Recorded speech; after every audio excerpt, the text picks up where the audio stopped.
Beberapa saat kemudian, Yanlang tersadar dari pingsannya. Kim Jo-yuk menatapnya dengan kagum. Kau cukup kuat. Ya, kukira kau akan tergeletak di sini sampai besok, tapi ternyata kau sudah sadar. Yanlang menatapnya dengan ekspresi setengah kesal. Kau sedang menghiburku atau mengejekku? Kim Jo-yuk hanya tersenyum dan berkata, kalau begitu, jangan bicara omong kosong lagi, dan jadilah muridku. Yanlang terdiam sejenak, lalu mendesah. Padahal aku ingin mengajakmu bertarung tanpa kekuatan sihir, hanya mengandalkan kekuatan fisik seperti terakhir kali. Tapi karena kemenanganmu tidak bisa diubah, ya baiklah. Ia perlahan berdiri, menatap Kim Jo-yuk dengan tekad yang baru, aku akan menjadi muridmu. Lalu Yanlang berkata, jadi, aku menjadi murid pertamamu? Kim Jo-yuk menatapnya sebentar, lalu menjawab santai, enggak tuh. Yanlang terkejut, aku bukan yang pertama, saat SMP kau membesarkan murid juga, ya? Kim Jo-yuk menggeleng, bukan begitu sih, tiba-tiba, Choi Arin yang ada di sana menyela, Jo-yuk benar. Ia tersenyum puas dan melanjutkan, karena aku mendapat pelatihan lebih dulu darinya, jadi aku murid pertamanya, Meong.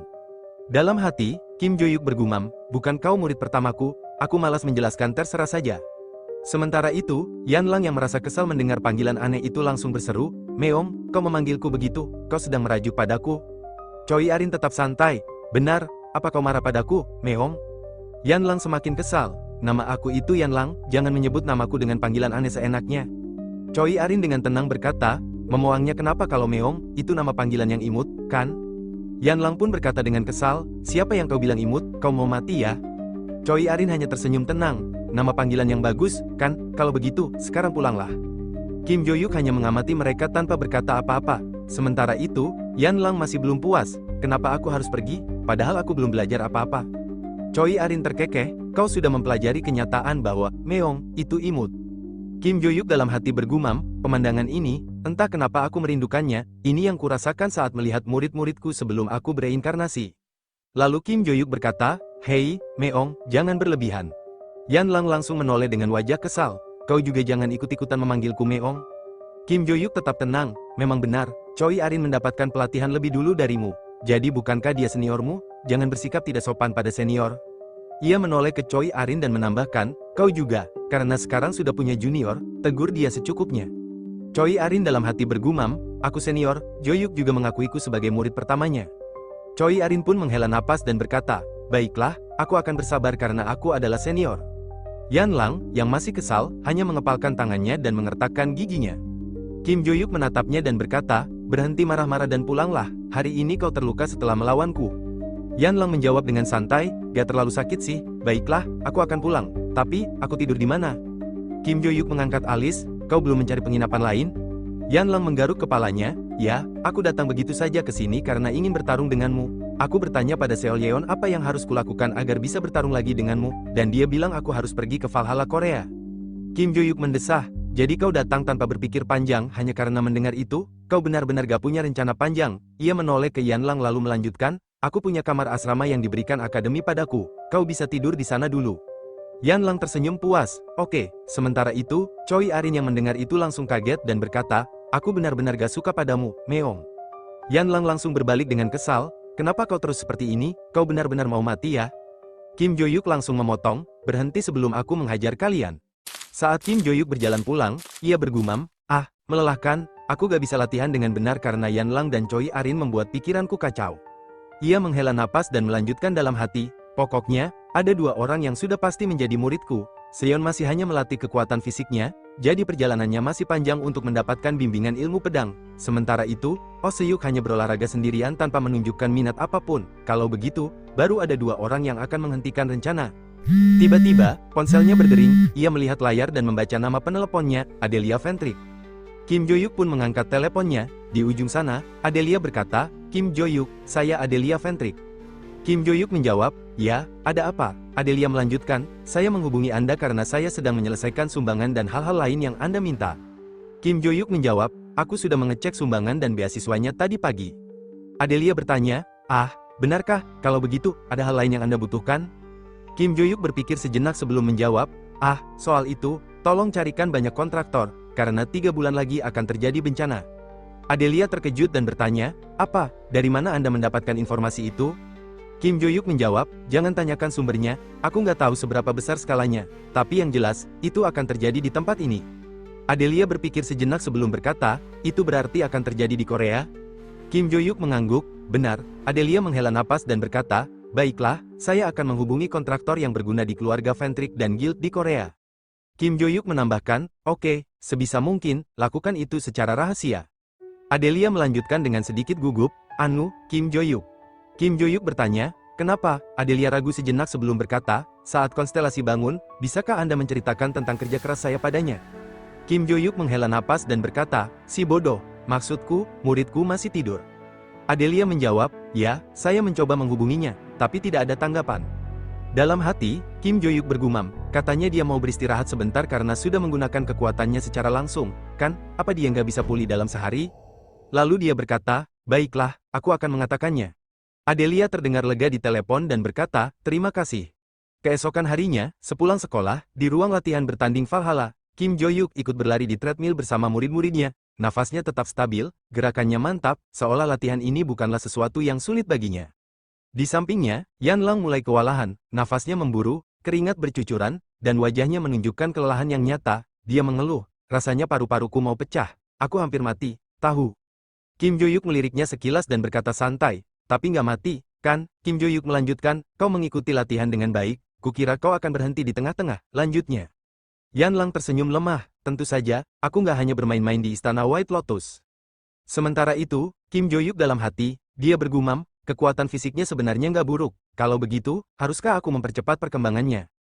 Tiba-tiba, seorang wanita masuk ke ruang latihan dan berkata dengan suara tenang, permisi, apakah Yanlang ada di sini? Kim Jo-yuk menghentikan langkahnya sejenak, menatap wanita itu dengan alis sedikit berkerut. Dalam hatinya, dia bergumam, siapa dia? Bagaimana bisa dia begitu mirip dengan Seol-seon dan Yanlang? Wanita itu kemudian mengalihkan pandangannya ke Yanlang yang masih terengah-engah setelah berlari. Dengan nada tegas, dia berkata, kau datang ke sini dan tidak bilang pada ibumu, Yanlang. Yanlang terkejut dan tanpa sadar menyebut, Seol-leon. Kim Jo-yuk langsung menegaskan, Anda ibunya Yanlang, kukira ibunya Seol-leon yang dikenal sebagai penanggung jawab itu. Wanita itu tersenyum tipis sebelum berkata, rupanya Anda Kim Jo-yuk, orang yang sudah membawa Yanlang ke sini, ya? Dia kemudian melanjutkan dengan suara mantap, kalau begitu, saya akan memperkenalkan diri, nama saya Seol-leon, kepala keluarga Seol sekaligus ibu dari Yanlang. Seol-leon menatap Kim Jo-yuk dengan ekspresi tenang, lalu berkata, Seol-yeon yang menjadi penanggung jawab White Lotus adalah adik saya. Kim Jo-yuk mengangguk kecil, rupanya begitu, gumamnya. Namun, ekspresi Seol-leon sedikit berubah, tapi ada hal yang aneh. Katanya sambil berpikir, Seol-yeon sudah berjanji untuk menghubungi saya jika Yanlang meninggalkan White Lotus, tapi sepertinya dia langsung mengirim Yanlang ke sini tanpa kabar. Dia menatap anaknya dalam-dalam sebelum melanjutkan, nanti saya akan menanyakan alasannya langsung. Kemudian, dengan nada tegas, dia berkata, Yanlang, ayo ikut dan kembali ke White Lotus bersama ibu. Yanlang mengepalkan tangannya, matanya dipenuhi kemarahan yang sudah lama ia pendam. Padahal waktu itu kau nggak peduli saat aku ditindas atau diperlakukan dengan buruk, tapi sekarang kau memintaku kembali? Dia menatap ibunya dengan tatapan tajam, lalu melanjutkan dengan suara penuh emosi, pergi, jangan terus menganggapku sebagai putrimu. Menyebalkan. Seol-leon tetap tenang, meskipun sorot matanya sedikit meredup, konstelasi yang memerintahkan ibu untuk mengasingkanmu, bukankah kau juga tahu hal itu? Yanlang tertawa kecil, namun tanpa kebahagiaan. Iya, tapi aku tahu dari pelayan, bukan darimu langsung, itu juga baru-baru ini. Seol-leon menatap anaknya tanpa ekspresi, bagaimanapun juga, kau sudah mengetahuinya, kan? Selain itu, kali ini konstelasi memerintahkan ibu untuk memanggilmu. Yanlang mengernyit, apa? Ibunya melanjutkan dengan nada datar, justru ini kesempatanmu untuk diakui konstelasi lagi, jangan buat ibu malu lagi, Yanlang. Yanlang mengepalkan tangannya erat, kau baru datang sekarang dan menyuruhku untuk kembali, jadi alasan kau berusaha mengeluarkanku selama ini juga cuma gara-gara hal sepele itu? Seol-leon menatapnya tanpa ragu, benar, kemudian, tiba-tiba Yanlang berteriak marah, keluar, suaranya bergema di ruangan, di sini ada murid-murid yang sedang olahraga, kau sudah mengganggu mereka, jadi keluarlah. Dia menarik napas dalam, lalu melanjutkan dengan dingin. Tempat ini bukan kediaman Seol atau White Lotus. Ini Valhalla, jadi jangan membuat keributan. Namun, Seol-leon tetap berdiri tegak, tak bergerak sedikit pun. Apa kau tahu kenapa ibu datang sendirian ke sini tanpa pengawal? Yanlang terdiam, lalu ibunya menambahkan dengan suara lebih rendah, demi membawamu kembali tanpa ada yang memperhatikan, sambil melakukan serangan. Tiba-tiba, tekanan udara di sekeliling mereka berubah. Yanlang refleks mengangkat tangannya untuk menahan serangan cepat ibunya. Dentuman udara terdengar saat tubuhnya terdorong ke belakang. Tangannya bergetar hebat menahan serangan itu, rasa sakit menjalar sampai ke bahunya. Apa yang kau lakukan? Serunya dengan napas tersengal. Seol Leon menatap Yanlang dengan dingin. Bukankah ibu sudah mengatakannya, aku tidak ingin ada yang memperhatikan? Yanlang menggeram, matanya penuh amarah. Maksudmu seperti ini? Tanpa ragu, dia melancarkan serangan ke arah ibunya. Aku sudah enggak tahan lagi. Tinju Yanlang melesat cepat, mengincar tubuh ibunya. Namun, Seol Leon menangkisnya dengan mudah, menggenggam kepalan tangannya dengan satu tangan. Kau semakin kuat, Yanlang, ujarnya tanpa ekspresi. Sepertinya kau tidak hanya bermain-main di istana White Lotus. Yanlang menggertakkan giginya. Benar, aku enggak ingin tertinggal dari kalian, meskipun aku berada di tempat yang enggak ada apa-apanya. Seol Leon mempererat cengkeramannya pada tangan Yanlang. Begitukah? Kalau begitu, kau hanya perlu kembali ke keluarga Seol dan berlatih dengan sungguh-sungguh. Seketika, dia memutar tangan Yanlang dengan gerakan cepat. Rasa sakit menjalar dari pergelangan hingga ke lengannya. Dalam hati, Yanlang bergumam panik. Apa-apaan orang ini? Apa mereka memang sehebat ini? Dia segera mundur ke belakang untuk mencari celah. Lalu dengan cepat melancarkan serangan lagi. Dengan napas memburu, dia berteriak, lepaskan tanganku, sambil mengayunkan tendangannya sekuat tenaga. Seol Leon segera menyilangkan kedua tangannya di depan tubuhnya, dengan mudah menahan tendangan Yanlang. Ia tersenyum tipis, serangan yang cukup brutal, ucapnya dengan nada santai. Yanlang tidak mundur, ia langsung melancarkan serangan lagi, kali ini dengan lebih banyak tenaga. Tutup mulutmu, aku hanya perlu mengalahkanmu. Di sisi lain, Kim Jo-hyuk dan Choi Arin hanya menonton dari kejauhan. Choi Arin melirik Jo-hyuk dengan cemas. Jo-hyuk, bukankah kita harus memanggil instruktur untuk menghentikan mereka? Kim Jo-hyuk tetap memperhatikan pertarungan itu dengan ekspresi serius. Kepala keluarga Seol membuat keributan di Valhalla, berusaha membawa putrinya pulang tanpa satupun pengawal. Bukankah akan jadi masalah besar kalau kita bilang ini pada instruktur? Choi Arin terdiam sejenak sebelum mengangguk pelan. Rupanya bisa jadi masalah besar, ya. Kim Jo-hyuk mengepalkan tangannya. Meski begitu, aku benar-benar gak suka orang itu. Choi Arin mengangguk setuju. Benar, setelah dia mencampakkan putrinya, sekarang dia datang lagi hanya karena ada kebutuhan mendesak, menyebalkan. Choi Arin melanjutkan dengan nada prihatin, pasti Meong merasa frustrasi. Sementara itu, di tengah pertarungan, Seol Leon menatap putrinya dengan dingin. Yanlang, hentikan perlawananmu yang tidak berarti dan ikut ibu sebelum kau terluka, ucapnya tegas. Namun, Yanlang tidak menggubris, ia justru melancarkan serangan lain, kali ini dengan tendangan kuat ke arah perut Seol Leon, yang akan terluka pasti kau, serunya. Tendangan itu tepat mengenai sasaran, membuat Seol Leon terdorong ke belakang. Dalam hati, Yanlang bergumam, aku sudah menendangnya dengan keras dan menggunakan kekuatan sihir. Meskipun dia bisa menahannya, pasti ada dampaknya. Namun, sebelum ia bisa bernapas lega, sesuatu yang aneh terjadi. Ia menatap ke bawah dan terkejut. Kakiku. Satu kakinya yang tadi melakukan tendangan kini membeku sepenuhnya. Ia menelan ludah saat mendengar suara ibunya. Kau pasti baru pertama kali melihatnya, ujar Seol Leon sambil menatapnya tajam. Ia melangkah mendekat dan melanjutkan, konstelasi keluarga kita memiliki kekuatan Raja Salju. Jika kau kembali ke keluarga Seol, meskipun tidak sekarang, kau juga akan memiliki kesempatan untuk menggunakan kemampuan ini melalui kontrak dengan konstelasi. Yanlang menatap ibunya dengan tajam, pantas saja, kukira kau lebih kuat dari terakhir kali. Tapi ternyata kau meminjam kekuatan konstelasi tanpa malu, ya, katanya sinis. Seol Leon hanya tersenyum dingin. Apanya yang memalukan? Ini adalah prinsip dan pengetahuan di dunia ini. Hal mendasar yang harus dilakukan jika kau adalah anggota keluarga yang memuja konstelasi, ucapnya. Ia menatap Yanlang tajam sebelum melanjutkan, jangan-jangan kau pernah menganggap pertarungan fisik sebagai keahlian ibu. Yanlang mengepalkan tangannya, tapi kakinya masih membeku. Seol Leon menghela napas, kau bisa saja berubah pikiran, jadi ibu akan bertanya untuk yang terakhir kalinya, katanya sambil mengulurkan tangan, apa kau mau kembali? Namun, Yanlang dengan tegas menepisnya, aku tidak akan kembali. Ibunya mendecakkan lidah, dasar kekanak-kanakan. Tiba-tiba, dalam sekejap mata, Seol Leon sudah berada tepat di hadapan Yanlang. Matanya berkilat dingin saat ia berbisik, jangan pernah berpikir untuk kembali dengan selamat. Yanlang merasakan hawa dingin menjalar ke seluruh tubuhnya. Sial, aku tidak bisa bereaksi karena kakiku membeku, pikirnya panik. Ibu akan membekukan lengan kananmu, dan menghancurkannya, lanjut Seol Leon dengan suara mengancam.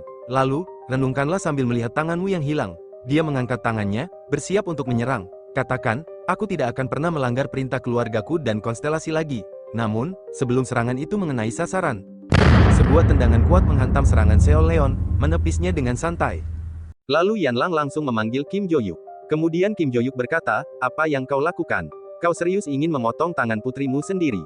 Lalu Seol Leon berkata, saya sedang memberikan pelajaran sebagai seorang ibu. Anda tidak perlu ikut campur. Kemudian Kim Jo-hyuk berkata, apa kata pelajaran itu sedang populer ya? Dalam hatinya, dia bergumam, ini masalah keluarga, jangan ikut campur. Lalu Kim Jo-yuk berkata, sepertinya belum lama ini aku pernah mendengar kata-kata yang sama dari seorang bajingan. Seo Leon menjawab, tapi saya baru pertama kali mendengarnya. Dalam hatinya, Seo Leon bergumam, bagaimana bisa dia memukulku tanpa membeku? Bahkan aku sedikit mengalami cedera. Itu berarti, apa dia membalas dengan sihir yang lebih kuat dariku dan dikelilingi oleh sihir konstelasi? Kim Jo-yuk berkata, Choi Arin. Choi Arin menjawab, iya.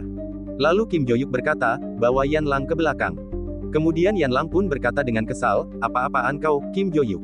Aku juga bisa bertarung, apalagi ini masalah keluargaku. Kim Jo-yuk menjawab, itu benar. Tapi memangnya kau bisa merasakan kaki kananmu? Yan Lang pun terdiam. Kim Jo-yuk melanjutkan, aku belum mengajarinya apapun, tapi kaki muridku sudah membeku. Mana ada guru yang hanya diam saja melihat hal itu? Kemudian dia berkata lagi, mundurlah. Dalam hatinya, Yan Lang bergumam, guru. Lalu dia berkata, baiklah. Kemudian Seo Leon berkata, guru, padahal Anda anak SMA, loh. Dia tersenyum tipis, ini menarik. Lalu dia melanjutkan, Anda yang meminta agar Yan Lang dikeluarkan dari pertarungan ini. Sebenarnya, apa yang memengaruhi Anda sehingga rela berpura-pura menjadi guru seperti ini? Kim Jo-yuk menjawab santai, nggak ada hal-hal semacam itu. Ini hanya untuk kepentingan bersama. Seo Leon menatap Kim Jo-yuk dengan sorot tajam, lalu berkata, itu sebuah alasan yang tidak mungkin muncul dalam hubungan pribadi biasa. Tatapan dinginnya semakin menusuk saat ia mulai bergerak, tubuhnya melesat cepat ke arah lawannya. Sambil melancarkan serangan, dia menambahkan, kalau begitu, haruskah saya melihat kemampuan guru ini? Kim Jo-yuk tetap tenang, tetapi dalam hatinya, ia bergumam, meskipun kepala keluarga sialan ini tampak begitu dingin, dia sama agresifnya dengan yang lain. Tanpa membuang waktu, tubuhnya bergerak lincah. Dengan mudah, ia menghindari serangan pertama, kakinya melangkah ke samping dengan presisi yang sempurna. Namun, Seo Leon tidak berhenti. Serangan berikutnya datang lebih cepat, Kim Jo-yuk menghindar ke bawah. Seketika, ruangan itu diselimuti hawa dingin yang menusuk. Es menjalar dengan cepat di setiap sudut, memenuhi udara dengan butiran kristal yang berkilauan. Kim Jo-yuk merasakan suhu yang jatuh drastis dan bergumam dalam hati, kemampuannya sehebat ini meski tanpa kontak langsung. Sepertinya dia juga bisa menciptakan es. Dengan tenang, Kim Jo-yuk menghela napas dan berkata, salah satu keunggulan akademi ini adalah peralatan olahraganya. Bayarlah ganti rugi sebelum kau pulang ke China. Seo Leon menyeringai kecil, matanya berbinar dengan kepercayaan diri. Bagaimana ya, akan saya pertimbangkan jika saya menang, katanya santai. Tanpa peringatan, Seo Leon melesat maju, jarinya terulur tajam seperti belati es, siap menusuk ke arah Kim Jo-yuk. Namun, di dalam benaknya, Kim Jo-yuk berpikir cepat, percuma saja aku menghindarinya, karena aku hanya akan mendapatkan lebih banyak es. Tapi kalau aku menerimanya, dia masih bisa meminjam kekuatan sihir, sedangkan aku hanya membuang-buang kekuatan sihirku. Seketika, ia mengambil keputusan. Daripada menghindar sepenuhnya, ia memilih untuk menghadapi serangan itu dengan caranya sendiri. Dengan gerakan cepat dan presisi yang luar biasa, ia mengangkat kakinya dan menendang serangan itu ke atas, menciptakan ruang baginya untuk bergerak lebih leluasa. Seketika, tangan Seo Leon terlempar ke atas, dan udara di sekitarnya langsung membeku. Butiran es berjatuhan seperti pecahan kaca yang berkilauan. Dalam hatinya, Seo Leon bergumam dengan panik, sial, kekuatan sihir yang sudah aku kumpulkan di tanganku. Namun, sebelum sempat berpikir lebih jauh, dia menyadari sesuatu, Kim Jo-yuk sudah berada tepat di hadapannya. Tanpa memberi celah, Kim Jo-yuk melayangkan tinjunya tepat ke perut Seo Leon. Pukulan itu menghantam keras, membuat tubuh Seo Leon terlempar ke belakang dengan rasa sakit yang menusuk. Ia terhuyung, berusaha menahan napasnya yang memburu. Di sisi lain, Yan Lang yang menyaksikan pertarungan itu bergumam dalam hati, dia kalah telak. Orang yang bahkan meminjam kekuatan konstelasi pun tak bisa menandinginya. Dengan wajah menahan rasa sakit, Seo Leon mengangkat kepalanya dan berkata, Anda sangat hebat. Sepertinya saya tahu kenapa Anda bisa mengeluarkan Yan Lang dan mengaku sebagai seorang guru. Namun, meskipun telah mengakui kekuatan Kim Jo-yuk, tatapan Seo Leon tetap tajam.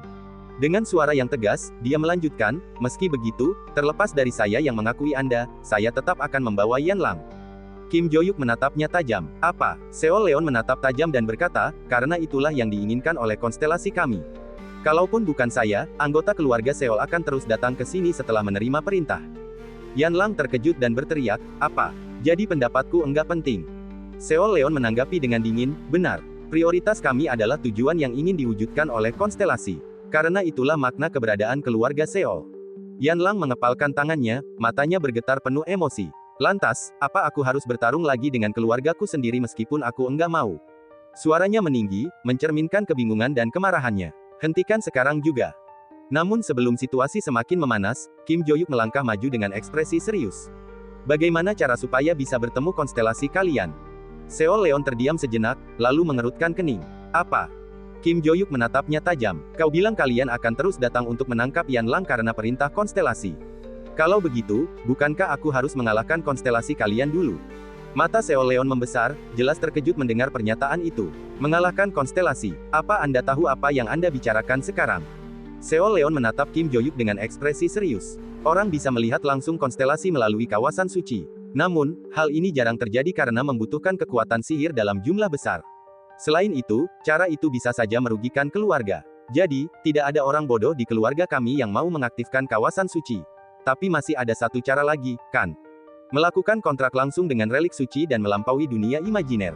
Seo Leon menyipitkan matanya. Sekalipun ini adalah lembaga pendidikan yang melatih para hunter, rupanya Anda sudah mengetahui informasi tentang kontrak dan relik suci di usia semuda ini. Lalu dia berkata lagi, benar. Jika berkontrak langsung dengan relik suci kami, Anda akan berpindah ke konstelasi raja di dalam Selju.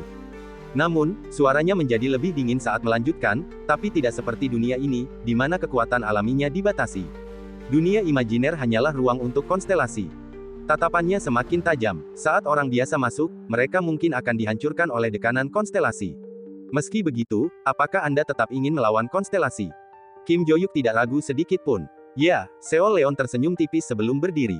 Baiklah, tapi sepertinya terlalu berlebihan jika melakukannya sekarang. Saya tidak bisa melakukannya sendiri ketika harus memperlihatkan relik suci kepada orang luar. Seo Leon menatap Kim Jo-yuk dengan ekspresi tenang sebelum berkata, saya mengundang Anda untuk datang ke kediaman Seol minggu depan. Sampai saat itu, keluarga Seol tidak akan menyerang Yan Lang atau Anda. Kim Jo-yuk mengangguk. Baiklah. Seo Leon tersenyum tipis lalu melanjutkan, seandainya Anda kalah dan kembali ke dunia ini, apa yang akan Anda lakukan? Bagaimanapun juga, menciptakan kesempatan untuk menghadapi konstelasi tanpa syarat apapun adalah kerugian bagi kami. Yan Lang, yang sejak tadi hanya mendengar, langsung berseru kesal, omong kosong macam apa itu? Namun, Kim Jo-yuk tetap tenang. Dengan tatapan serius, dia berkata, kalau aku kalah, terserah saja kalian mau membunuh atau memperbudakku. Tapi kalau aku menang, jangan ikut campur lagi dalam kehidupan Yan Lang untuk selamanya. Aku yang akan mengurusnya. Dalam hati, Seo Leon bergumam, dasar, jadi semakin sombong saja. Dia menghela napas lalu berkata, baiklah. Kalau begitu, hari ini saya akan pulang. Setelah mengucapkan kata-kata itu, Seo Leon pun berbalik dan pergi. 1 minggu kemudian, Kim Jo-yuk berdiri di hadapan Raja Es yang duduk di atas tahta esnya yang megah. Aura dingin menyelimuti ruangan, membuat napasnya membentuk uap tipis di udara. Namun, pikirannya kembali melayang ke beberapa hari sebelumnya, saat ia dan Yan Lang tiba di asrama Valhalla. Wah, terbuka, ujar Kim Jo-yuk saat pintu ruangan itu terbuka dengan sendirinya. Mereka melangkah masuk, disambut oleh interior yang hangat dan nyaman, kontras dengan hawa dingin di luar. Selama kau ada di Valhalla, kau bisa tinggal di asrama ini, kata Kim Jo-yuk. Yan Lang mengangguk pelan. Baik, jawabnya, tetapi dalam hati, pikirannya bergemuruh. Asramanya sebagus ini seperti rumah keluarga pada umumnya. Setelah beberapa saat mengamati sekeliling, Yan Lang menoleh pada Kim Jo-yuk. Benarkah aku boleh tinggal di sini sendirian? Tanyanya ragu. Kim Jo-yuk mengangguk. Iya, tadinya aku mau pindah ke asrama tingkat atas ini, dan aku mendapatkan satu kamar lagi setelah memintanya. Begitu rupanya, Yan Lang bergumam. Namun, kebisuannya tidak berlangsung lama. Ia mengangkat kepalanya lagi, menatap Kim Jo-yuk dengan mata penuh pertanyaan. Anu, Kim Jo-yuk, kenapa kau begitu perhatian padaku? Kim Jo-yuk terkejut dengan pertanyaan itu. Ia hanya bisa menjawab dengan gumaman singkat, hah. Yan Lang menghela napas, lalu melanjutkan dengan suara yang lebih dalam, lebih serius. Sejujurnya, baik itu Seo Leon mencariku maupun keluarga Seol menyerangku. Kau nggak perlu memperdulikannya karena ini masalah keluargaku, kan? Yan Lang menundukkan kepalanya, lalu dengan suara lirih berkata, apa kau peduli padaku sampai seperti ini karena aku adalah muridmu? Kim Jo-yuk menggaruk-garuk kepalanya, tampak sedikit canggung. Ya, karena itu juga, jawabnya. Tapi secara pribadi, aku nggak suka hal kayak gitu. Aku orang dengan status yang tinggi, jadi kau harus mendengarkanku. Orang sombong yang menakut-nakuti seperti itu membuatku mual. Dia menarik napas dalam, lalu menambahkan, karena itu aku sedikit ikut campur. Kau merasa gak nyaman? Yan Lang buru-buru menggeleng. Enggak, katanya cepat. Ia menatap Kim Jo-yuk dengan raut wajah yang sulit diartikan. Hanya saja, ini pertama kalinya aku mendapat perhatian sebesar ini. Terima kasih. Kim Jo-yuk mendengus kecil. Begitu kau mendapat pelatihan dariku, pasti rasa terima kasihmu segera lenyap karena kau akan kelelahan, ujarnya dengan nada menggoda. Hah? Yan Lang menatapnya dengan bingung. Kim Joyuk tertawa pelan. Wah iya, ngomong-ngomong ada yang ingin aku tanyakan, katanya, mengubah topik pembicaraan. Soal apa? Tanya Yan Lang, sedikit penasaran. Konstelasi keluarga kalian, jawab Kim Joyuk. Kalau nggak salah namanya raja yang mendaki gunung tinggi, iya. Yan Lang menggeleng. Bukan, namanya raja di dalam salju. Kim Joyuk mengangguk pelan. Pokoknya dia konstelasi yang seperti apa? Tanyanya, tatapannya penuh rasa ingin tahu. Yan Lang terdiam sejenak, mencoba merangkai pikirannya. Aku juga baru tahu bahwa dia menggunakan es dari serangan yang kuterima hari ini, katanya akhirnya. Tapi aku enggak tahu banyak. Waktu yang kuhabiskan dengan keluarga itu cuma sebentar. Terlepas dari kemampuan apa yang dia gunakan, ku dengar dia enggak terlalu ikut campur dalam urusan keluargaku. Bahkan ada anggota keluarga yang enggak tahu seperti apa sebenarnya konstelasi kami.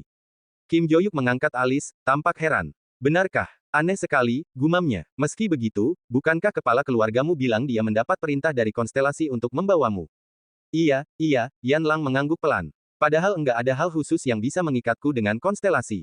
Sejak awal, aku belum pernah menerima perlindungan konstelasi seperti anggota keluarga lainnya. Karena itu, aku semakin enggak tahu tentangnya. Kim Joyuk menyeringai kecil. Kalau begitu, aku bisa mendengarkan ceritanya setelah menghajar mereka semua, katanya santai. Lalu, tanpa ragu, Kim Joyuk berbalik dan berjalan keluar. Kalau begitu, istirahatlah dan pulihkan tubuhmu sebelum kita pergi ke kediaman Seol. Karena di hari itu, kau harus menunjukkan jalannya, ujarnya sambil melambaikan tangan. Yan Lang menatapnya sesaat sebelum akhirnya berkata, baiklah. Setibanya di kamarnya, Kim Joyuk langsung meraih ponselnya dan menelepon seseorang. Tak butuh waktu lama sebelum suara di seberang menjawab. Ah, ini Adelia Ventrik. Apa Anda menelepon saya, Kim Joyuk? Aku mau minta tolong, kata Kim Joyuk tanpa basa-basi. Aku bertarung dengan kepala keluarga Seol. Apa? Suara Adelia langsung meninggi. Apa yang terjadi? Kami saling pukul setelah dia datang untuk mencari putrinya, jawab Kim Joyuk santai. Adelia terdiam sejenak sebelum bertanya, itu berarti murid keluarga Seol sekarang ada di Valhalla. Iya, Kim Joyuk mengiyakan. Pokoknya, karena keributan itu, semua peralatan olahraga di asrama hancur. Apa kalian bisa mengurusnya? Adelia menghela napas, lalu menjawab, sepertinya kami bisa melakukannya. Kami bisa mengganti peralatan olahraga dengan cepat. Oke, tolong selesaikan masalah itu, kata Kim Joyuk. Saya mengerti. Apa ada hal lain? Tanya Adelia. Sebenarnya, aku penasaran tentang satu hal, kata Kim Joyuk sambil bersandar di kursinya. Apa kau tahu sesuatu tentang konstelasi keluarga Seol? Adelia terdiam sejenak sebelum menjawab, jika itu konstelasi keluarga Seol, itu berarti raja di dalam salju. Dia menjelaskan lebih lanjut, entahlah, saya dengar dia tidak terlibat dalam urusan keluarga. Seperti halnya konstelasi Beyan Mas dalam keluarga kami. Keluarga Seol sendiri pasif dalam aktivitas eksternal, jadi saya tidak tahu lebih dari itu. Kim Joyuk menghela napas. Benarkah? Gumamnya. Kemudian dia bertanya lagi, ngomong-ngomong, apa si bodoh sudah bangun? Adelia menghela napas pelan sebelum menjawab, belum, sama seperti terakhir kali, tidak ada tanggapan. Rupanya begitu, kata Kim Joyuk pelan.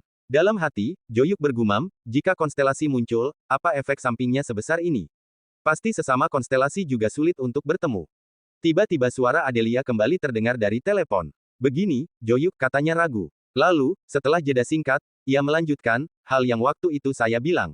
Apakah Anda menanyakan kondisi konstelasi agar Anda dapat melaporkan kerja keras saya lebih cepat? Joyuk menghela napas, lalu menyahut dengan nada malas, mendengarmu bicara omong kosong seperti ini, sepertinya kau semakin nyaman denganku, ya. Aku tutup teleponnya. Adelia buru-buru berkata, maaf, namun sebelum ia bisa menyelesaikan kalimatnya, Joyuk sudah mematikan teleponnya. Sambil menatap layar ponselnya, Joyuk bergumam, sama sekali enggak ada yang tahu informasi tentangnya. Tiba-tiba, suara Barce muncul dalam pikirannya. Joyuk, ini enggak seperti dirimu. Joyuk mengernyit. Apanya, dasar bocah dengi? Tanyanya. Siapapun lawannya, bukankah kau tipe orang yang pasti mencoba melawannya terlebih dulu? Joyuk terdiam sejenak sebelum menjawab, iya sih. Meskipun aku semakin kuat, kekuatanku jauh lebih lemah dibandingkan sebelum menginkarnasi. Bodoh kalau aku menyerang konstelasi tanpa mengetahui seberapa kuatnya dia. Begitu ya, gumam Barce. Joyuk melanjutkan, selain itu, katanya dunia imajiner adalah ruang konstelasi sendiri.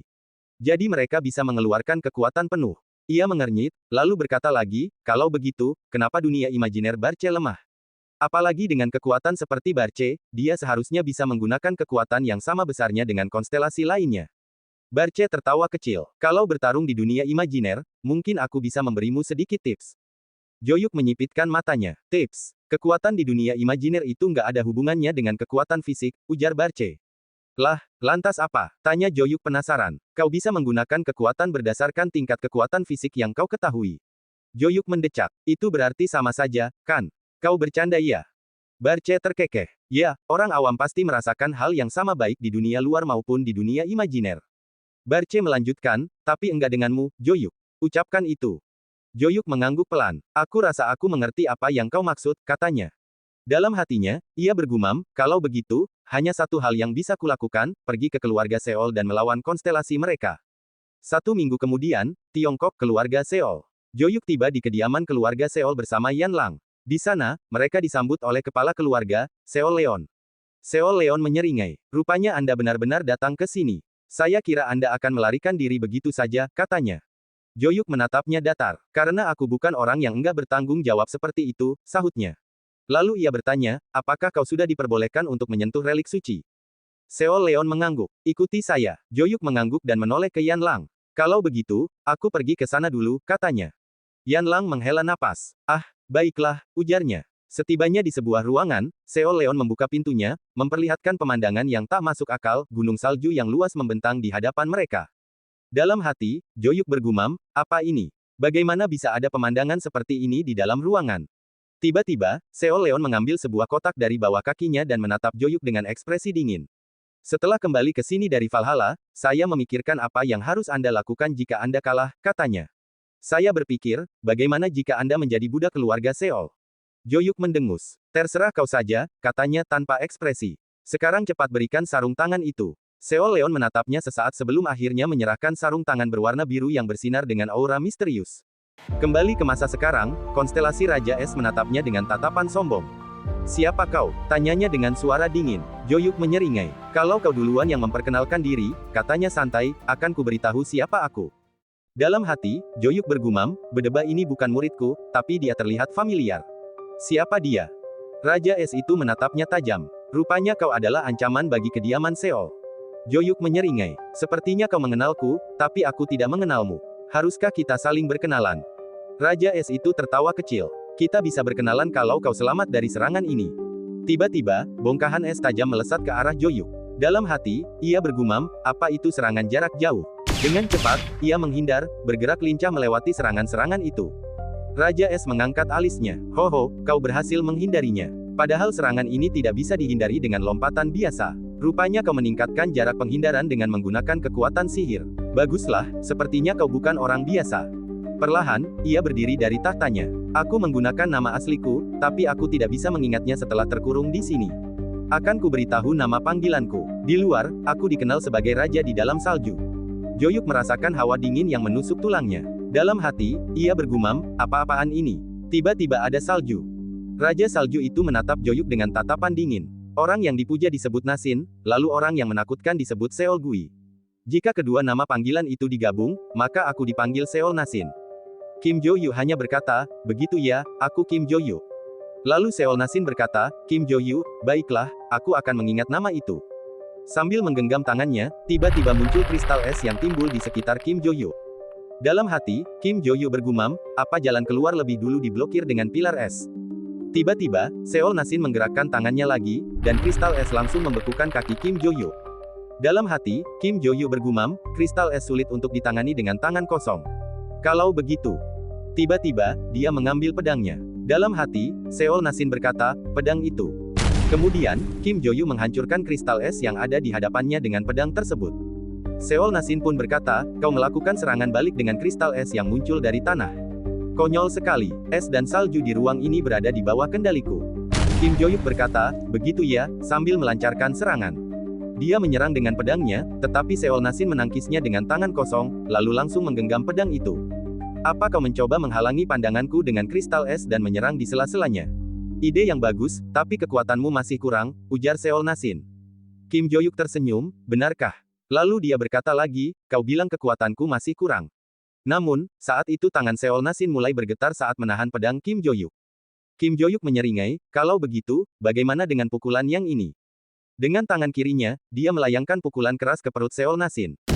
Seol Nasin terlempar ke belakang dan meringis kesakitan. Kim Jo-yu berkata, sudah lama aku nggak merasakan sensasi sentuhan tangan ini.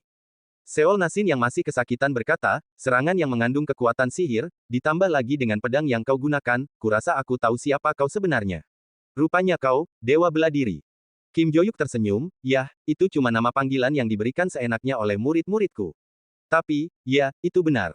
Dalam hati, Seol Nasin bergumam, Dewa Bela Diri, Kim Yun-ho. Aku tidak terlalu mengenalnya, tapi, 300 tahun yang lalu, aku pernah menyaksikan kekuatannya dari jarak dekat. Kenangan masa lalu muncul di benaknya. 300 tahun yang lalu, Seol Nasin berada dalam pertempuran sengit. Dia dikepung oleh monster dalam jumlah besar. Meskipun dia bisa melawan monster-monster itu, jumlahnya terlalu banyak untuk dia hadapi sendirian. Saat dia hampir menyerah dan bersiap untuk menangkap sebanyak mungkin monster meskipun harus mati, tiba-tiba sosok itu muncul. Dewa Bela Diri datang. Masih menjadi misteri kenapa dia ada di tempat itu dan mengapa dia muncul di hadapan monster-monster tersebut. Tapi ketika dia mengayunkan pedangnya yang kehitaman, alih-alih rasa ingin tahu, yang tersisa hanyalah kekaguman. Kekuatan sihir yang dia rasakan saat itu. Dia memang Dewa Bela Diri, meskipun penampilannya sekarang berbeda. Kim Jo-yuk pun berkata, kau nggak mau menyerangku lagi. Kalau begitu, biar aku yang maju. Seol Nasin menatapnya tajam, lalu berkata, baiklah, Dewa Bela Diri, aku ingin bertarung denganmu secara sungguh-sungguh. Dia kemudian berdiri perlahan, aura dinginnya semakin kuat. Dengan kekuatan penuh, aku akan menghadapimu. Di sisi lain, di ruang tamu, Yan Lang duduk sendirian. Matanya menyapu sekeliling, lalu dia menyadari tatapan-tatapan tajam yang mengintainya dari balik pintu-pintu. Dalam hati, dia bergumam, inilah sebabnya aku benci datang ke kediaman Seol. Dia kembali teringat kata-kata Kim Jo-yuk sebelumnya. Kalau begitu, istirahat dan pulihkan tubuhmu sebelum kita pergi ke kediaman Seol. Karena hari itu, kau harus menunjukkan jalannya. Yan Lang menghela napas dalam hati. Andai saja Kim Jo-yuk enggak meminta bantuanku. Tiba-tiba, dua orang mendekatinya. Yan Lang, panggil salah satu dari mereka. Mereka adalah putri pertama keluarga Seol, Seol Irin, dan putri kedua, Seol Fei. Yan Lang mengernyit. Apa-apaan kalian? Kalian datang ke sini untuk bertarung denganku. Seol Fei menggeleng. Enggak, kami dengar kau datang ke istana White Lotus, jadi kami mau bertemu denganmu. Seol Irin menambahkan, meskipun kami bilang mau bertarung, percuma saja. Kami enggak akan menang. Yan Lang mendengus kecil. Ya, padahal kalau hanya ingin melihatku, kalian bisa mengintip seperti kelompok gelap yang ada di balik pintu itu. Seol Irin menatap Yan Lang dengan serius dan berkata, kami ingin meminta maaf, karena sepertinya ada sedikit kesalahpahaman di antara kita. Bukankah meminta maaf harus dilakukan secara langsung? Yan Lang mengangkat alis. Minta maaf. Seol Fei pun ikut berbicara dengan nada ragu-ragu, Anu, enggak lama setelah kita bertarung, kami langsung masuk ke istana White Lotus, jadi kita enggak sempat berbicara. Karena itu, setidaknya kami ingin meminta maaf sekarang. Dia melanjutkan dengan nada lebih pelan, meskipun masalahnya sudah berlalu, kami minta maaf karena mengasingkanmu. Yan Lang mengepalkan tangannya, ekspresinya berubah tajam. Apa-apaan itu? Hanya itu yang bisa kalian katakan setelah apa yang terjadi selama ini. Matanya menyala penuh kemarahan. Kalian takut karena aku datang ke sini, makanya meminta maaf seadanya saja, ya. Seol Irin langsung berkata, sebentar, mungkin ini tampak seperti permintaan maaf yang terburu-buru, tapi kami benar-benar nggak tahu harus berbuat apa. Setiap kali kami mencoba untuk bertemu denganmu, ibu selalu mengendalikan tindakan kami. Yan Lang mengernyit. Hah? Seol Irin melanjutkan, mengeluarkanmu dari pelatihan adalah perintah dari ibu.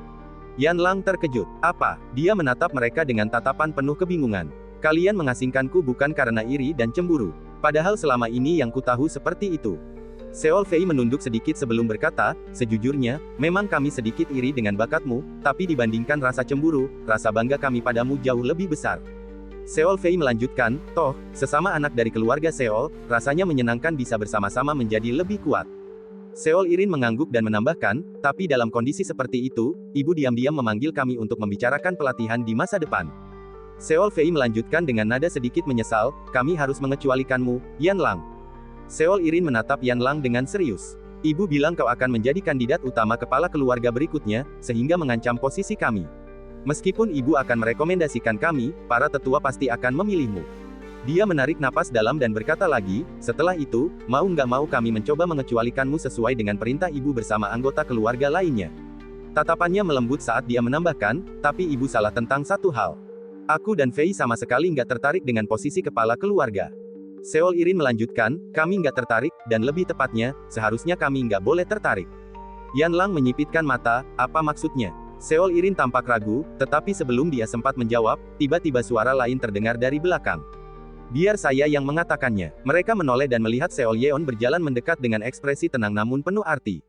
Di sisi lain, Seol Nasin dan Kim Jo-yuk masih terlibat dalam pertarungan sengit. Kim Jo-yuk melangkah dengan mantap, matanya tajam menatap lawannya. Dengan cepat, ia melancarkan serangan ke arah Seol Nasin. Namun, Seol Nasin dengan sigap mengangkat tangannya, menciptakan lapisan kristal es yang tebal sebagai perisai. Serangan Kim Jo-yuk terhenti seketika. Ia menatap kristal di depannya dengan kesal, lalu mengayunkan pedangnya dengan kuat. Dalam sekejap, kristal itu hancur berkeping-keping. Apa-apa ini? Menyebalkan, seru Kim Jo-yuk sambil kembali melangkah maju dengan cepat, matanya penuh semangat bertarung. Kau ingin terus-menerus melakukan serangan kecil seperti ini? Mendengar tantangan itu, Seol Nasin tersenyum tipis. Serangan besar, baiklah, katanya dengan nada tenang. Tiba-tiba, dia mengangkat tangannya lebih tinggi, menciptakan dinding kristal raksasa berbentuk bintang yang memancarkan cahaya kebiruan. Kim Jo-yuk tak gentar. Dengan refleks luar biasa, ia langsung menebaskan pedangnya dengan penuh kekuatan. Dalam satu serangan yang cepat dan tajam, dinding kristal itu hancur berkeping-keping, serpihannya berhamburan di udara. Sambil menatap pecahan kristal yang jatuh di sekelilingnya, Kim Jo-yuk tersenyum tipis. Ternyata kau punya kemampuan seperti ini, mengejutkan. Seol Nasin menatap Kim Jo-yuk dengan ekspresi penuh keyakinan. Padahal intensi ini benar-benar akan membekukan segalanya, tapi ternyata kau bisa mengubur saljunya. Seorang dewa bela diri memang berbeda, katanya dengan nada kagum. Kim Jo-yuk hanya tersenyum tipis dan menggelengkan kepala. Jangan memberi pujian yang tidak tulus seperti itu. Itu benar-benar memalukan, balasnya dengan nada meremehkan. Namun, di dalam hatinya, pikirannya berputar dengan cepat. Dia bilang namanya Seol Nasin, sungguh menakjubkan. Menurut Barce, kekuatan dunia imajiner sama dengan kekuatan tubuh yang diingat. Kalau begitu, pasti tubuhku dapat mengenali kekuatan sebelum berinkarnasi. Kim Jo-yuk mempersempit matanya, tapi dia adalah konstelasi. Seharusnya, karena tubuh sebelumnya telah menghilang, tidak akan ada perbedaan dengan kekuatan saat masih hidup. Tapi, dia berbeda. Dia mengepalkan tangannya, mencoba merasakan aura pertarungan yang menyelimuti lawannya. Kalau dia sekuat itu di kehidupan yang lalu, tidak mungkin ingatanku tentangnya hanya samar-samar seperti ini. Mungkin saja dia berlatih di sini dan memutarbalikkan persepsi kekuatan yang dia tahu. Itu sebabnya dia lebih kuat saat dibandingkan di kehidupan lamanya. Senyum perlahan muncul di wajahnya. Menarik. Kim Jo-yuk mengambil napas dalam, menenangkan detak jantungnya. Lalu, dengan suara yang tenang namun penuh makna, dia berkata, seharusnya kita bisa bertemu lebih cepat. Seol Nasin menatap Kim Jo-yuk dengan tatapan tajam. Apa maksudmu? Tanyanya, sedikit mengernyit. Kim Jo-yuk tidak langsung menjawab. Dengan gerakan santai, dia menarik pedangnya dari sarungnya, sebuah tindakan yang sebelumnya tidak dia lakukan. Sekarang, pedang itu telah terhunus, memantulkan cahaya es yang menyelimuti arena pertempuran. Itu pujian, karena kau sangat kuat, katanya dengan nada tenang. Seol Nasin menyeringai, matanya menyala dengan semangat. Begitu ya, tapi aku tidak akan puas hanya dengan pujian itu. Dalam sekejap, dia mempersiapkan tinjunya. Aura es yang pekat menyelimuti kepalan tangannya, menjadikannya senjata mematikan. Dan aku akan melampauimu, serunya, sambil menghantamkan tinju raksasanya ke arah Kim Jo-yuk. Namun, sebelum tinjunya mencapai sasaran, Kim Jo-yuk sudah menghilang.